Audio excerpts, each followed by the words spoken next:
এখন গ্লাস কাটবো, স্কেলটা ঠিকঠাক করে নিলাম।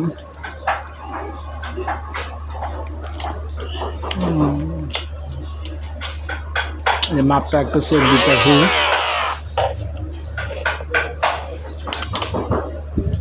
এখন একটু ওই যে হিরাটা সুন্দরভাবে চলবে তার জন্য একটু তেল দিয়ে নিলাম।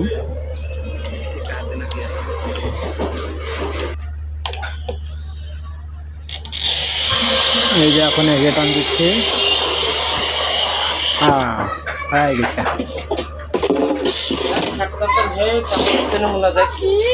এখন নিচ পাশে একটু যে টোকা দিতে আসি, যাতে গ্লাসটা একটু চালা দিলে সুন্দরভাবে কাটে।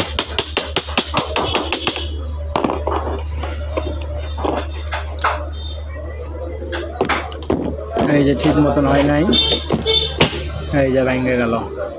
হা হা।